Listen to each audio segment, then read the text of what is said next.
Hai, apa kabar semua? Kembali lagi bersama saya Thomas, masih dalam pembahasan mengenai struktur data. Nah, kali ini kita membahas mengenai sort. Apa itu sort? Pada dasarnya, sort adalah sebuah metode struktur data yang mengurutkan data berdasarkan nilainya. Misalkan, kita memiliki array dengan 5 buah elemen yang isinya adalah 20, 9, 2, 11, dan juga 5. Kita ingin mengurutkannya berdasarkan ada dua cara. Misalkan, ya pada umumnya, berdasarkan dari nilai terkecil sampai nilai terbesar atau nilai paling rendah dan nilai tertinggi. Menjadi 2, 5, 9, 11, 20. Ini biasa disebut dengan ascend atau increase. Yang kemudian, yang secara umum lain adalah kita yang mengurutkannya dari nilai yang paling tinggi ke nilai yang paling rendah. 20, 11, 9, 5, dan 2. Ini biasa disebut dengan descent atau decreasing. Nah, kalau dalam sorting itu biasanya nanti kondisi sort atau hasil output dari sorting itu tergantung dari setiap programmer akan menentukannya. Bagaimana kondisi yang akan dibuat atau apa yang diharapkan pada data tersebut. Apakah disorting berdasarkan tipe data, disorting berdasarkan nama atau tanggal ataupun ukuran. Itu bisa dikondisikan.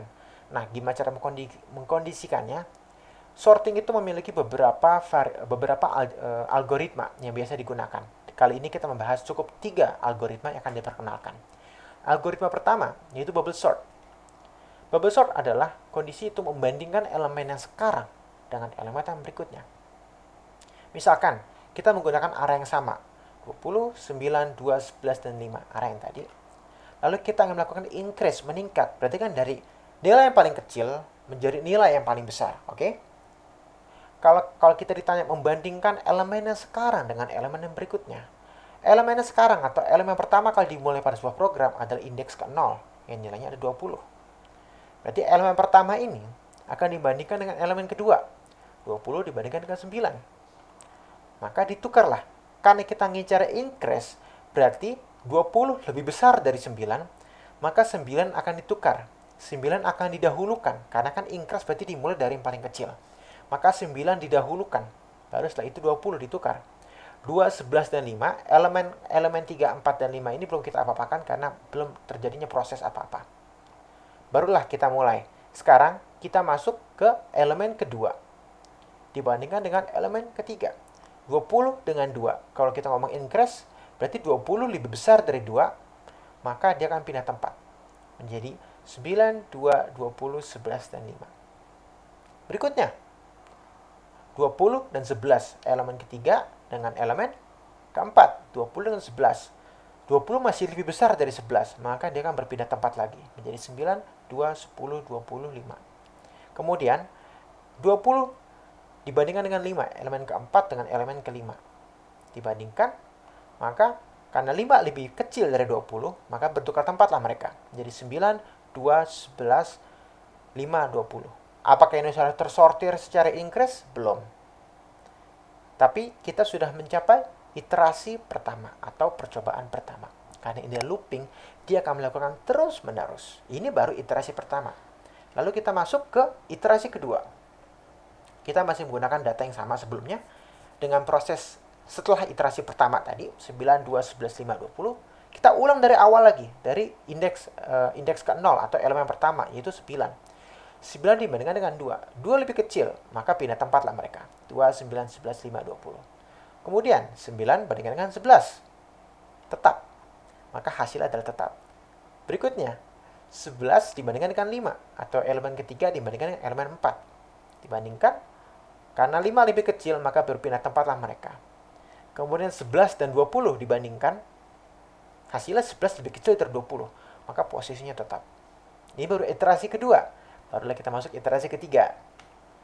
2, 9, 5, 11, 20. Oke. Berarti apa? Berarti kan elemen pertama dibandingkan dengan elemen kedua. 2 sama 9. 2 lebih kecil dari 9. Posisi tetap. Oke, hasilnya tetap. Kemudian 9 dibandingkan dengan 5. Elemen kedua dibandingkan dengan elemen ketiga. 5 lebih kecil dari 9. Maka berpindah tempatlah mereka. 2, 5, 9, 11, 20. Berikutnya, 9 dan 11 dibandingkan. Hasilnya tetap. Tapi kalau begini kan berarti sudah menunjukkan kalau hasil sudah tersorting. Tapi looping terus berjalan sampai dengan iterasi terakhir. 11 sampai 20. hasilnya tetap 2, 5, 9, 11, 20. Maka setelah sampai di elemen terakhir, dia akan stop menunjukkan semua elemen sudah tersortir secara increase. Maka hasilnya seperti ini, sorted atau sudah terurut secara increase. 2, 5, 9, 11, 20. Ini hasil dari bubble sort. Panjangnya. Karena itu biasanya bubble sort itu adalah teknik paling simpel, tapi paling makan waktu dan paling makan memori karena dia butuh perulangan berulang-ulang. Satu perulangan sendiri ada 5 buah langkah untuk menentukan apakah ini sudah tersortir atau belum. Maka bubble sort itu bisa dibilang suatu metode struktur data sorting yang simple namun kurang efektif. Maka berikutnya ada algoritma yang lain, yaitu selection sort. Selection sort pada dasarnya adalah kita ingin menentukan dalam dalam seluruh elemen ini, dalam elemen array ini, mana data yang paling kecil kita taruh dengan posisi pertama atau elemen pertama. Jadi data harapannya adalah data paling kecil dan dari ini apa? 2 kita taruh di elemen pertama. Harapannya seperti itu. Tetapi karena ini adalah program komputer, maka selalu dimulai dari indeks 0 atau posisi pertama, elemen 1. Maka kita bisa mengatakan seperti ini. Kita balik logikanya seperti ini. Elemen pertama atau indeks ke-0 harus diisi dengan elemen terkecil.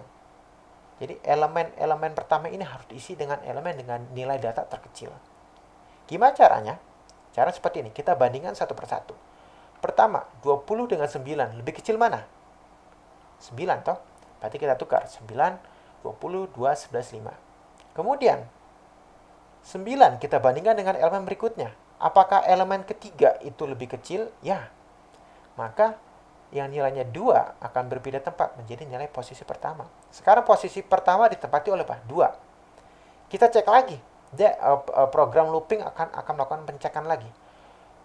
Elemen pertama dibandingkan dengan elemen keempat. 2 sama 11. Lebih besar mana? Lebih besar 11. Berarti 2 masih paling kecil toh. 2 tetap. Kemudian lakukan pengecekan sekali lagi. 2 dibandingkan dengan 5 atau elemen kelima. 2 masih lebih kecil. Berarti 2 adalah menempati posisi paling pertama. Berarti sudah ditentukan nih, sudah dipilih bahwa 2 adalah elemen terkecil atau nilai data terkecil dari seluruh elemen, maka dia akan menempati posisi pertama. Ini adalah iterasi pertama. Belum tersortir secara increase, kita lakukan iterasi kedua atau looping kedua. Dengan data 2, 20, 9, 11, 5. Karena elemen pertama sudah diisi dengan data yang paling kecil, yaitu 2, maka sekarang kita mulai dari elemen kedua, yaitu 20. Kita lihat, 20 dibandingkan dengan 9. Lebih kecil 9. 9 pindah tempat ke posisi kedua. Berarti 2, 9, 20, 11, 5. Kemudian, elemen kedua, yaitu 9, yang sekarang lebih kecil, dibandingkan dengan elemen keempat. Dibandingkan dengan 11. 9 masih lebih kecil. Oke, dia masih menempati posisi kedua. Sekarang dibandingkan dengan elemen kelima, yang nilainya 5. 9 dan 5. Lebih kecil apa? Lebih kecil 5. Pindah tempatlah dia. Jadi 2, 5, 20, 11, 9. 2 dan 5 sudah menempati posisi seharusnya karena mereka itu yang nilainya paling kecil di antara 5 data yang ada. Maka posisinya udah betul. Barulah kita lakukan iterasi ketiga dengan nilai data yang sama. 2, 5, 20, 11, 9. Elemen pertama dan elemen kedua sudah terisi dengan data yang terurut dengan nilai yang paling kecil. Maka kita mulai dengan elemen ketiga. Dibandingkan dengan elemen keempat, 20 dan 11. Dibandingkanlah. Lebih kecil mana? 11. 2, 5, 11, 29. Kemudian elemen ketiga yang sudah diisi dengan 11 dibandingkan dengan elemen kelima yang nilainya adalah 9.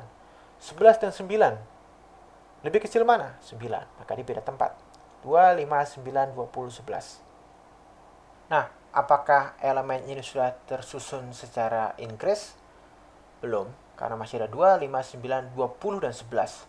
20 masih lebih besar dari 11, jadi ini belum sempurna dalam pensortiran. Maka akan lakukan iterasi keempat.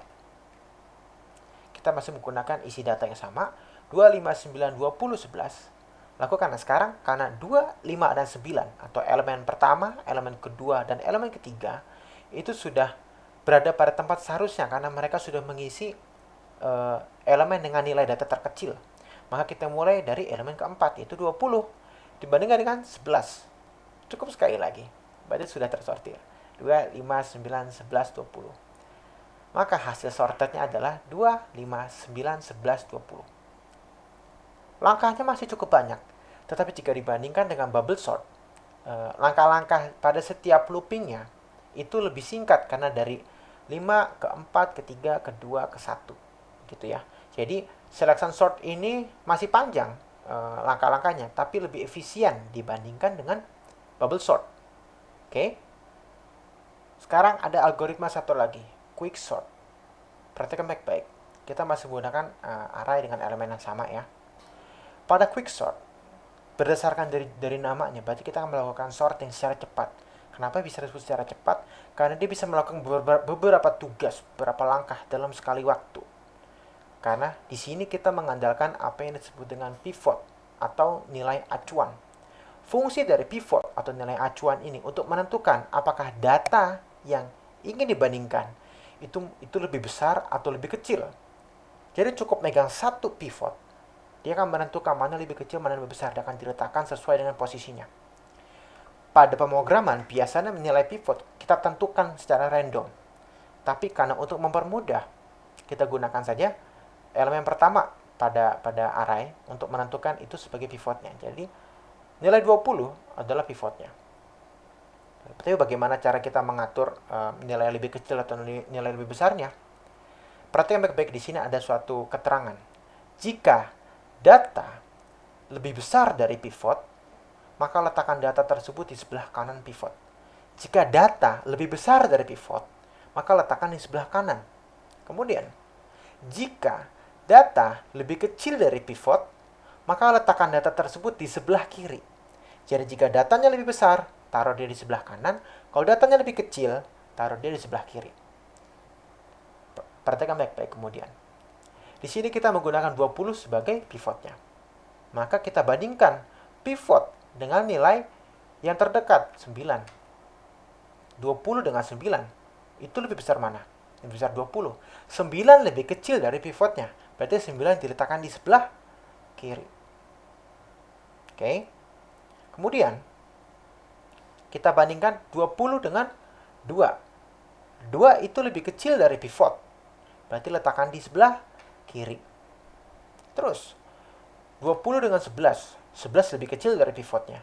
Maka letakkan di sebelah kiri. 20 dengan 5. Lebih besar 20, maka 5 ditaruh di sebelah kiri. Maka ini adalah hasil dari iterasi pertama. Lebih cepat. Pada quicksort, pivot biasanya itu cukup sekali digunakan. Jadi jika satu buah data sudah digunakan sebagai pivot, pertama, dia tidak boleh digunakan lagi sebagai pivot. Kedua, posisi dia akan tetap atau dikunci. Jadi di sini pivot 20 sudah menempati elemen kelima atau elemen terakhir, maka posisi dia tidak dapat dirubah. Dia tidak bisa digunakan lagi sebagai pivot dan dia tidak dapat diubah posisinya. Dia sudah tetap. Yang akan bergerak adalah data-data yang lain. Dia tetap berada di posisi atau elemen ke-5 atau elemen terakhir. Jadi kita lanjutkan saja, masuk ke iterasi kedua dengan data 5, 11, 2, 9, 20. Kita ingin memilih pivot lagi secara random, tapi kita pilih elemen pertama aja untuk mempermudah. Toh dia bukan 20, jadi kita bisa menggunakan ya elemen pertama karena isinya 5 sekarang, bukan 20. 5 kita gunakan sebagai pivot. Pivot sama dengan 5. Lalu kita bandingkan. 5 dibandingkan dengan 11. Lebih besar mana? 11. Berarti 11 ditaruh di sebelah kanan. Kemudian 2. 5 dengan 2 lebih besar mana? 5. Maka 2 lebih kecil. 2 diletakkan di sebelah kiri. Kemudian 5 dan 9. 9 lebih besar dari 5. Maka 9 diletakkan di sebelah kanan dari 5. Seperti ini caranya. Kemudian 20. 20 sudah menjadi pivot dan dia tetap berada di posisi atau elemen ke-5. Turun saja langsung.